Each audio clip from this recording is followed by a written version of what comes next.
Wajib iman, wajib aman, wajib imun. Berolahraga, riang gembira, mencegah kita jatuh sakit. Makan bergizi tiap hari, tidur cukup itu pasti. Dan jangan panik, berdoa tiada henti. Wajib iman, aman, imun. Pakailah maskermu, Jagalah jarakmu, cuci tanganmu selalu. kita raih bahagia dengan iman, aman, imun. Badan sehat, bangsa kuat. Kita raih bahagia dengan iman, aman, imun. Badan sehat, bangsa kuat.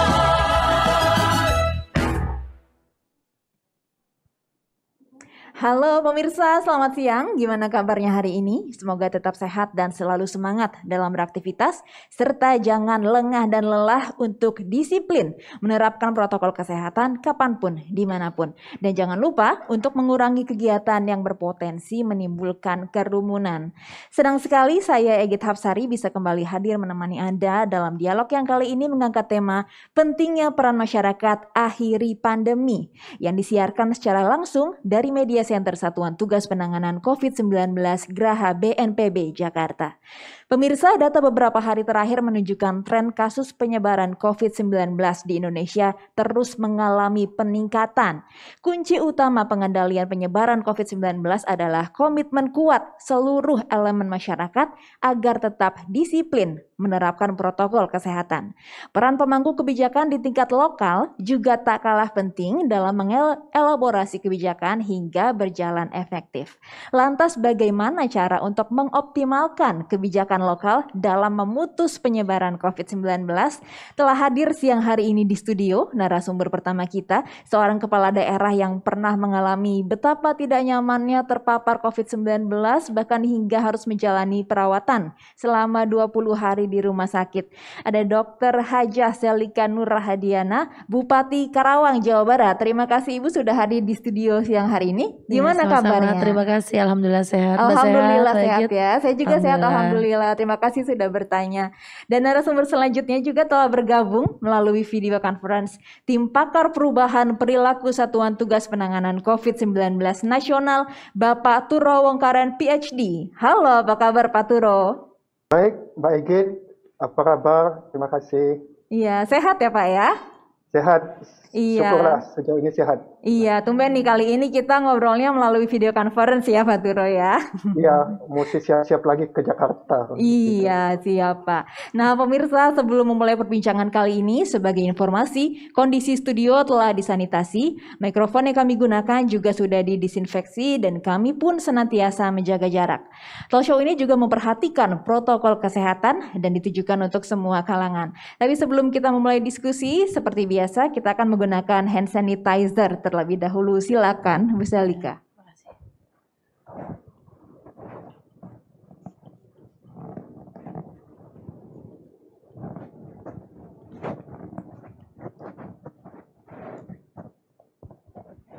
Oke, pertama-tama saya langsung aja tanya sama Bu Seli yang ada di sini, pengalamannya. Kan Bu Seli sebenarnya beberapa waktu lalu nih videonya sempat viral ya Bu ya, waktu memimpin apel itu ternyata mengalami sesak dan ternyata terkonfirmasi positif waktu itu.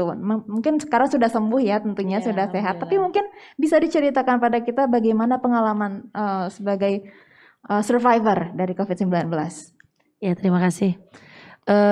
Tanggal 26 Maret saya dinyatakan terkonfirmasi positif, dan pada saat itu seminggu sebelumnya memang ada kegiatan tingkat Jawa Barat yang dilaksanakan di Kabupaten Karawang, dan beberapa hari setelah itu saya mendapat kabar bahwa di acara tersebut ada kurang lebih 4-5 orang dari luar Karawang tentunya terkonfirmasi positif, sehingga pada saat itu menjadi kewajiban saya untuk mengecek kondisi yang ada di Kabupaten Karawang, khusus yang memang duduknya berdekatan dengan yang terkonfirmasi positif.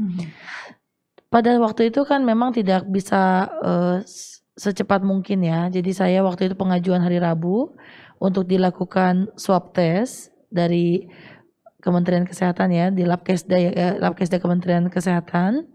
Dan pada saat itu dilakukan 2 hari setelahnya, tanggal hari Jumat kalau nggak salah, kami melakukan swab test kurang lebih sekitar 14 orang ya, 14 orang, karena ketika saya telepon satu-satu, kebetulan yang duduk yang berdekatan dengan terkonfirmasi positif itu adalah para ASN saya di tingkat eselon 2, dan memang kondisinya dari sekitar 5 orang itu 4 orang dalam keadaan tidak enak badan.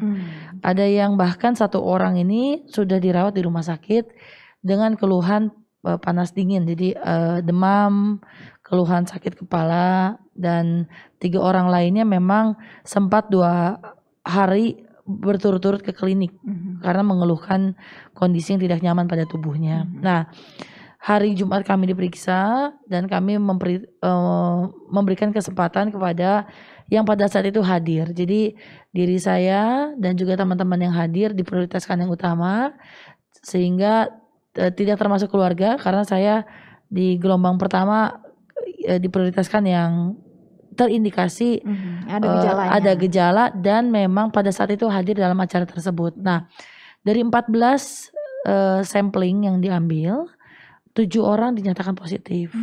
Dan kami dilakukan dan kami disarankan oleh pusat untuk melakukan swab test kontak erat di gelombang yang kedua, karena kan waktu itu baru banget ya, tanggal 26 Maret itu kan baru-baru lah, jadi sangat kaget dan sangat bingung gitu loh, mau ngapain, harus gimana dan lain seperti apa. Nah, pada saat itu jujur sebenarnya tidak bergejala. Jadi gejala saya itu hanya sakit seluruh tubuh saya, termasuk sakit kepala yang belum pernah sempat saya rasakan. Alhamdulillah selama ini sehat ya, belum pernah saya sakit kepala seperti itu, disertai badan yang memang linu-linu sekujur tubuh saya. Tapi memang 2 hari setelah itu saya mohon maaf mendapat menstruasi. Jadi saya pikir apakah ini gejala mau datang bulan, gitu tapi juga datang bulan juga selama ini nggak pernah seperti ini. Makanya saya selama 2 hari itu dipijit setiap hari oleh ya ada mbak saya dipijit. Karena masih positif thinking, masih positif thinking. Insya Allah kita nggak kenapa-kenapa. Nah, singkat cerita ternyata saya positif. Nah, dalam waktu jeda nunggu hasil, karena saya khawatir ada yang positif, akhirnya saya pakai masker itu sampai 3 rangkap teh. Jadi kita pakai masker 3 rangkap. Jadi saya tidak ada demam, tidak ada batuk, nggak ada pilek, nggak ada gangguan pernafasan. Nah, pada saat apel itu memang semenjak itu kan beberapa waktu yang lalu ya sudah kita protapkan bahwa kegiatan harus di lapangan, harus di tempat terbuka sambil berjemur, itu udah memang sudah dilakukan. Nah, karena memang maskernya bertumpuk-tumpuk karena ada kekhawatiran ya para parno ya teh ya. Memang ketika acara itu jam 10 kalau nggak salah, pelantikan kepala desa, saya sambil berjemur, terus kita pengap ya. Memang ada satu waktu kok saya merasa kok rada pusing nih, apakah karena terik matahari, masker yang sangat berlapis-lapis, akhirnya saya membatukkan diri. Jadi saya buka, membatukkan diri saya, dan ya akhirnya viral. Iya, dan ternyata positif ya, dan juga sempat dirawat 20 hari ya. Nah, ini kan mungkin Bu Sally ini kan mengalami sendiri bagaimana COVID-19 ini menyerang tubuh Bu Sally sendiri, dan bagaimana perjuangan Bu Sally untuk sembuh. Nah, dari pengalaman ini terpengaruh nggak Bu dengan kebijakan-kebijakan yang Bu Sally terapkan di Karawang terkait dengan penuntasan atau pemutusan penyebaran COVID-19? Iya, pastinya ya. Jadi selama 20 hari saya langsung berkoordinasi di dalam pun dengan Dinas Kesehatan dan dengan para muspida. Karena saya merasa bertanggung jawab, karena itu adalah awal mula di Kabupaten Karawang, klaster pertama di klaster HIPMI pada saat itu, acara HIPMI Jawa Barat, dan di gelombang pertama sudah ada 7 orang yang terkonfirmasi positif. Artinya saya pada saat itu meyakini bahwa dari 7 itu berkembang total 40 orang. Sehingga pada saat itu kita memang harus mempersiapkan semuanya. Yang pertama adalah fasilitas kesehatan. Kebetulan ada 3 rumah sakit, 1 rumah sakit kami pemerintah, 2 rumah sakit swasta yang memang baru saja jadi, belum diresmikan. Kami langsung keluarkan kebijakan bahwa Vaskes itu kami gunakan untuk merawat pasien-pasien yang terkonfirmasi positif. Jadi tidak boleh buka untuk umum dulu sementara. Karena nggak mungkin kita mencampur adukan antara penyakit yang umum dengan penyakit COVID yang memang pada saat itu kita juga masih belajar ya dalam proses pembelajaran. Itu yang pertama. Yang kedua, kami siapkan tenaga medis. Jadi dari mulai tenaga medis, non medis, perawat sampai bahkan cleaning service, kami jamin mereka untuk mendapatkan semua bentuk fasilitas seperti hazmat ya, APD, masker, N95 ya, dan pokoknya semua termasuk juga mereka waktu itu kan swab sedikit sulit, jadi kita rapid setiap 1 minggu sekali. Jadi kami termasuk makannya, termasuk juga perhatian lebihnya yang kami berikan pada tenaga kesehatan kami.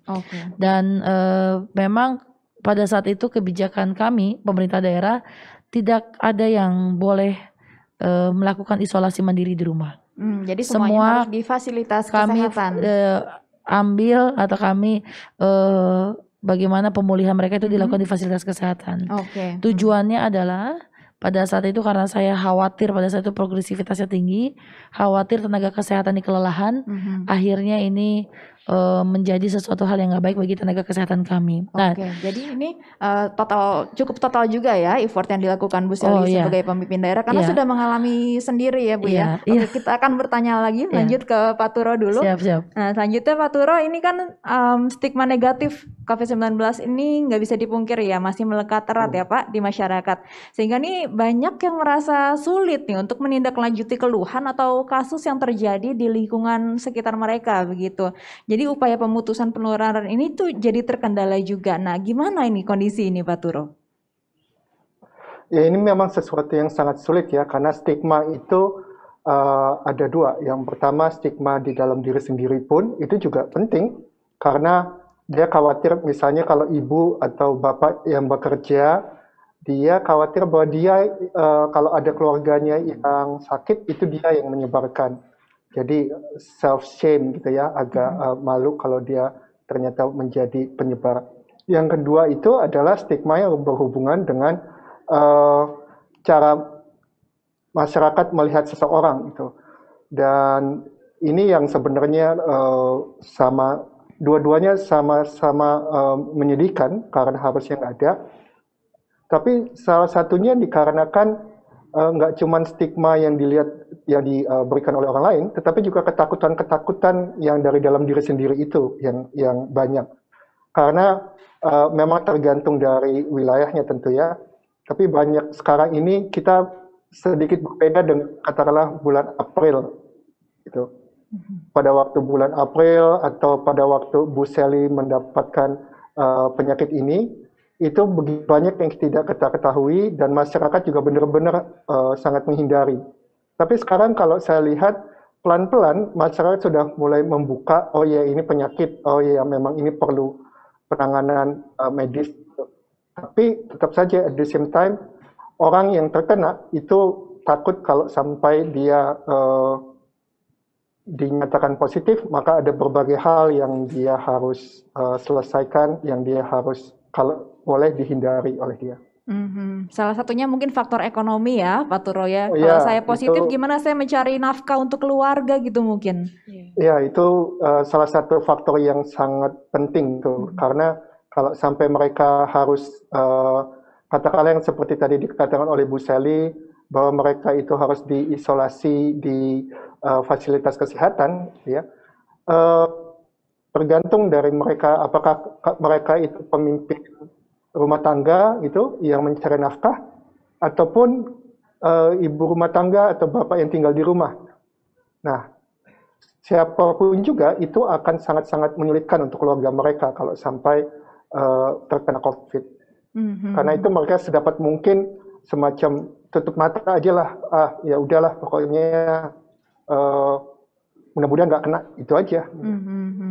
Dan memang kalaupun positif ya diterima kenyataannya gitu ya, karena memang pemerintah juga sudah menyiapkan berbagai solusi untuk pasien-pasien yang terpapar COVID-19 ini. Nah Pak Turo, ini lantas gimana nih Pak Turo cara mengubah pola pikir masyarakat supaya lebih termotivasi gitu untuk proaktif dan juga terbuka?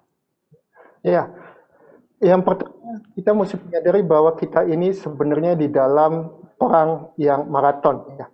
Jadi ini bukan sprint tapi ini maraton. Karena kita nggak bisa berpikir bahwa COVID akan dalam waktu 1-2 bulan.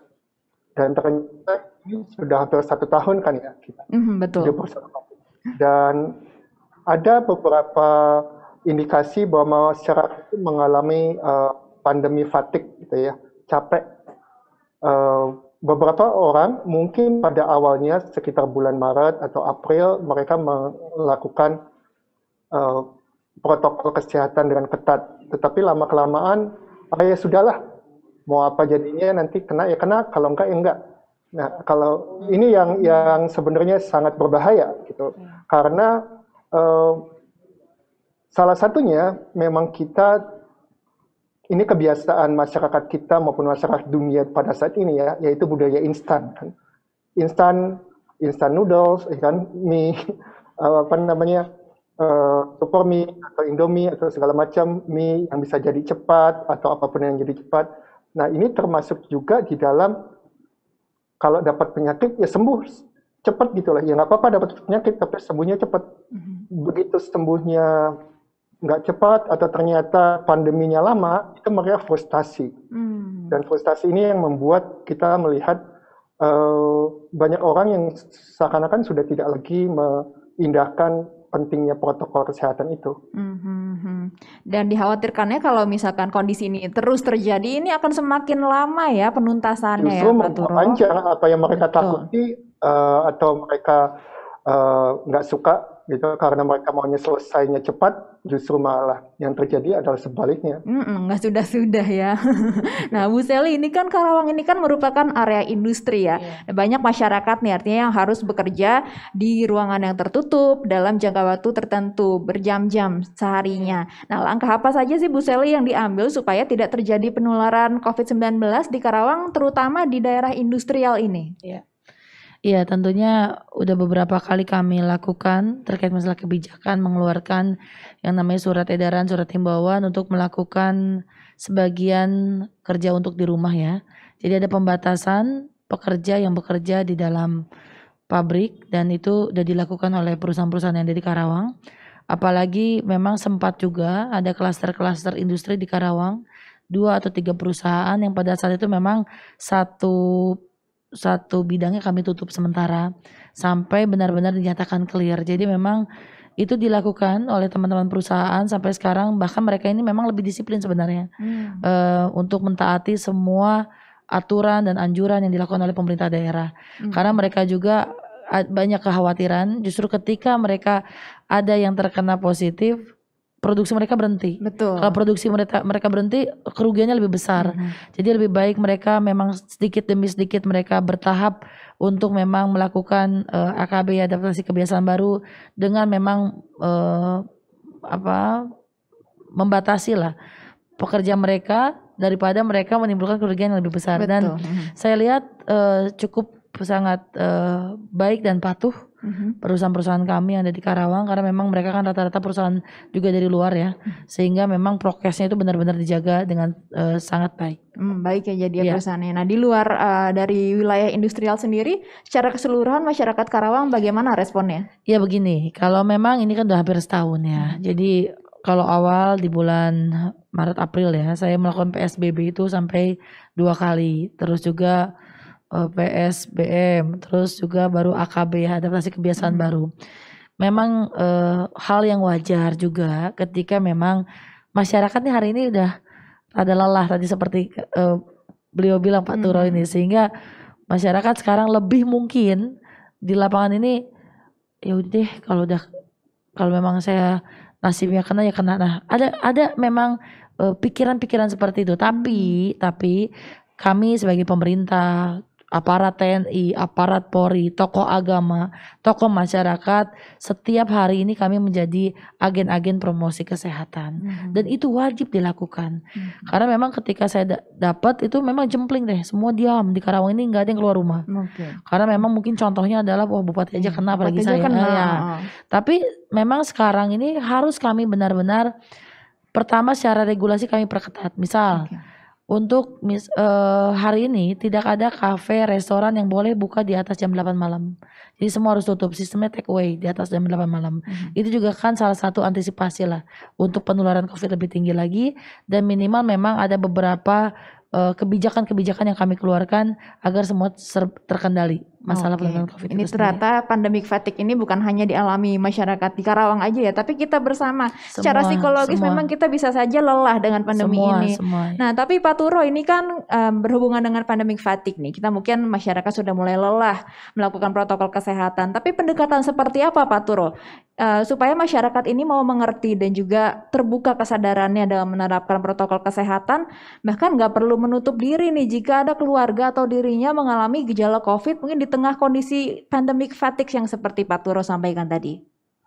Pendekatan yang paling baik sebenarnya salah satunya yang sedang kita lakukan saat ini, yaitu meminta Bu Sally yang nggak cuman bupati tetapi juga dokter menceritakan pengalaman beliau pada waktu beliau sakit. Ya. Kenapa? Karena orang kan mungkin nggak sampai berpikir memang fatal gitu aja, tetapi mereka berpikir ya kalau kena, kalau enggak gitu. Toh yang mati juga sedikit gitu kan kalau nggak ternyata. Tapi bukan cuma soal yang mati sedikit kalau kita bandingkan angkanya, tetapi kalau kena itu sama sekali nggak enak. Dan dampak jangka panjangnya untuk COVID itu masih banyak yang belum kita ketahui. Tapi setiap hari seakan-akan ada hal yang baru yang kita pelajari dari COVID, yaitu mereka yang tanpa gejala misalnya ternyata paru-parunya rusak gitu, dalam jangka panjang. Karena sekarang kan udah cukup lama untuk membandingkan. Mereka yang gejalanya ringan tapi ternyata ada sesuatu di organnya itu yang tidak berfungsi sebagaimana seharusnya lagi. Nah, hal-hal yang semacam ini yang mungkin kita perlu ceritakan, dan lebih banyak penyintas COVID dari berbagai kalangan, dokter, pejabat pemerintah, tokoh masyarakat, yang kebetulan Bu Sally tiga-tiganya ya, gitu, menceritakan pengalaman mereka bahwa ini jangan dianggap enteng gitu. Termasuk juga saya lihat beberapa sekarang lagi beredar kan viral seseorang yang badannya itu sangat bugar gitu. Karena dia berolahraga segala macam, tetapi dia harus dirawat selama 17 hari gitu. Ini menunjukkan bahwa memang COVID tidak pandang bulu gitu. Kita bisa saja memang menekankan pada satu, saya menjaga imunitas saya kok dengan cara berolahraga. Tetapi kalau kita tidak menjaga hal yang lain, karena imun aman itu tiga-tiganya harus dilakukan dan secara konsisten terus-menerus. Satu aja bobol, yang lain seakan-akan dalam tanda kutip nggak ada gunanya karena tetap akan bobol semuanya gitu. Itu yang memang harus kita ingat. Jadi jangan sampai lengah dari semua lini gitu. Ini kita kayak total football kita ya, kalau kita perang gitu total, karena satu aja terbuka itu musuh akan langsung masuk. Jadi semuanya ini harus dilakukan ya Pak Turo ya. Nah ini kan kita udah memasuki libur akhir tahun ya, pergantian tahun. Nah Bu Sally, ini kan Karawang mungkin salah satu jalur yang sering dilintasi. Mungkin warga Jabodetabek yang ingin bepergian ke daerah Jawa Barat. Gimana langkah antisipasinya mengenai libur panjang akhir tahun ini? Iya, yang pertama jelas ya, tidak ada perayaan tahun baru yang berlebihan dan tidak ada perayaan lah intinya. Jadi kami mengeluarkan surat edaran dan itu sudah disepakati dengan semua aparat. Jadi teman-teman TNI, teman-teman Polri, kita akan jaga semua, jaga gawang semuanya. Kita akan tutup jalur-jalur masuk luar Karawang ke Karawang. Karena memang di Karawang ada sedikit potensi pariwisata lah yang bisa kadang-kadang orang nih pasti datang ke Karawang. Jadi perbatasan-perbatasan dari luar Karawang kami tutup sementara. Yang kedua, pembatasan juga jam operasional. Jadi memang kalaupun ada tempat wisata kami batasi jam operasionalnya dan itu hanya berlaku buat orang sekitar sana. Tidak boleh dari luar. Itu pun juga dengan prokes yang sangat luar biasa ketat ya. Ini mulai tanggal berapa nih Bu? Sudah mulai dari tanggal 20 ini. Sudah mulai. Ya. Terus juga dihimbau orang Karawang juga tidak keluar. Jadi ini juga kita akan jagainnya. Jadi yang masuk sama yang keluar juga harus seimbang. Jadi adil ya? Adil semuanya. Dan tidak ada acara-acara yang memang berpotensi menimbulkan kerumunan massa.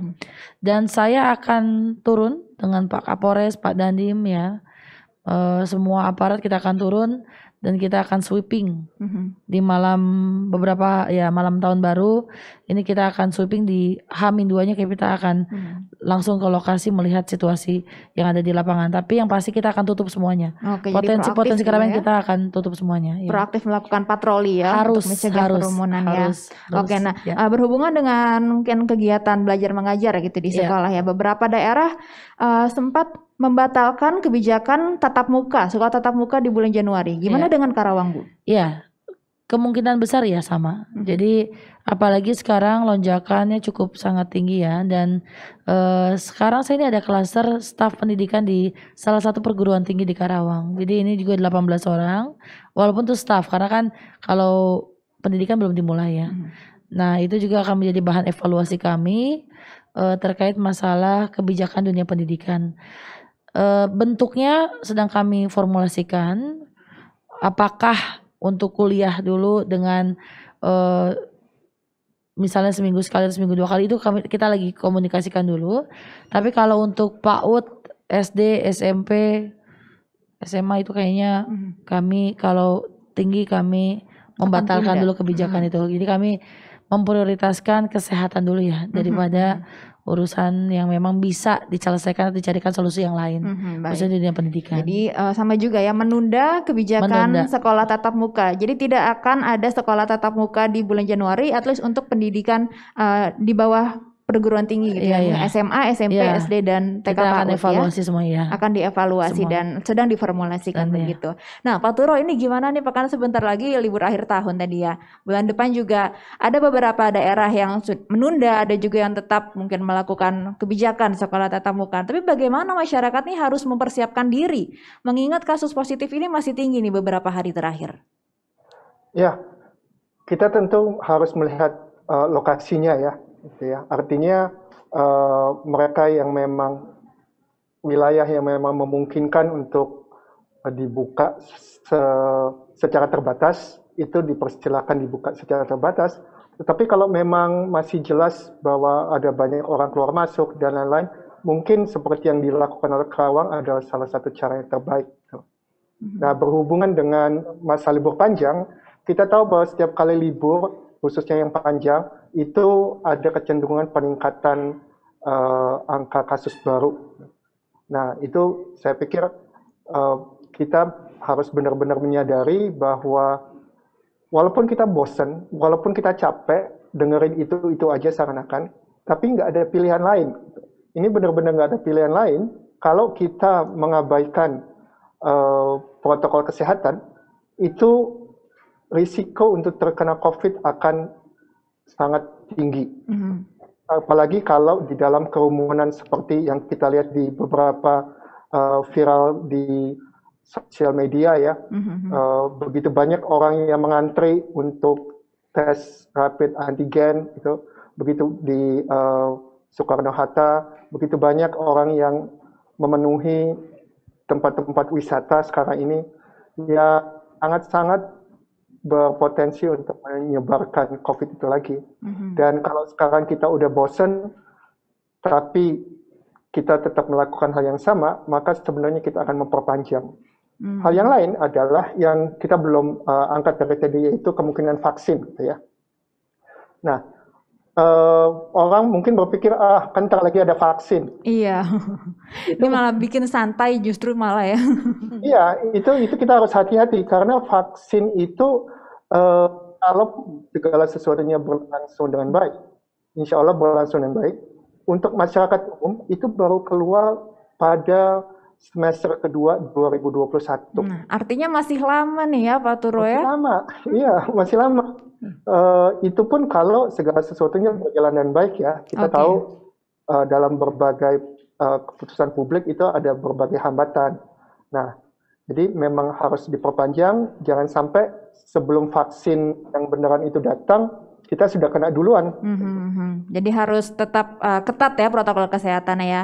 Nah ini terakhir pertanyaannya untuk Bu Selika. Bu Selika ini kan Karawang kota industri yang menopang perekonomian. Tapi bagaimana kebijakan untuk memutus rantai penyebaran COVID-19 ini bisa berjalan seiringan dengan pertumbuhan ekonomi, Bu? Iya, penting sekali ya, karena diharapkan, saya rasa semua mengharapkan kita tetap sehat tapi ekonomi tetap bisa berjalan dengan baik. Betul. Karena hidup ini kan terus berjalan. Sehingga tentunya untuk penyokong ekonomi tetap harus berjalan. Dengan kami, dengan tim gugus tugas di kabupaten selalu mendampingi pusat-pusat perekonomian dengan mereka menggunakan protokol kesehatan yang sangat ketat. Dan juga kami selalu melakukan evaluasi demi evaluasi ya setiap bulannya, bagaimana para pelaku ekonomi ini bisa benar-benar bisa menerapkan protokol kesehatan sesuai dengan apa yang memang menjadi harapan dari kita semua. Iya, seperti tadi ya mungkin dilihat dari kacamata bisnis, justru kalau karyawan sakit ini akan menghambat produktivitas ya. Iya, dan itu udah disadari oleh para pelaku ekonomi. Baik. Jadi lebih baik mereka artinya step by step jalannya, tapi mereka lancar ke depannya daripada mereka lalai atau melanggar protokol kesehatan. Ini akan menimbulkan kerugian yang jauh lebih besar lagi bagi para pelaku usaha ekonomi yang ada di Karawang. Ini dia pentingnya kesadaran yang mungkin perlu juga dicontoh buat pengusaha atau sektor industri lain ya. Iya. Terima kasih Bu Selika sudah Sama-sama. hadir bersama kami di studio. Terima kasih juga Bapak Turo sudah berbincang melalui video Sama-sama. konferensi ya. Semoga sehat-sehat semuanya. Selamat siang. Terima kasih, Mbak Egit. Iya, Bu terima Sally. kasih Pak Iya Turo. Pak Turo, terima kasih. Dan pemirsa, tiba saatnya kita di penghujung acara. Semoga bincang-bincang hari ini bisa bermanfaat buat kita semua. Jangan lupa pemirsa untuk selalu memakai masker, menjaga jarak dan menghindari kerumunan, mencuci tangan pakai sabun dengan air yang mengalir. Ingat pesan Ketua Satgas COVID-19 Bapak Doni Monardo, apa yang kita lakukan agar disiplin, patuh memakai masker, menjaga jarak dan menghindari kerumunan, serta mencuci tangan belum sebanding dengan beratnya perjuangan dokter dan tenaga kesehatan yang merawat pasien di rumah sakit. Mereka yang mengabaikan protokol kesehatan sehingga menimbulkan korban jiwa ini bukan hanya dimintai pertanggungjawaban di dunia, tapi juga di akhirat. Saya akhiri talk show kita siang ini. Saya Egit Hapsari bersama tim yang bertugas dan para pembicara pamit undur diri. Selamat siang dan sampai jumpa.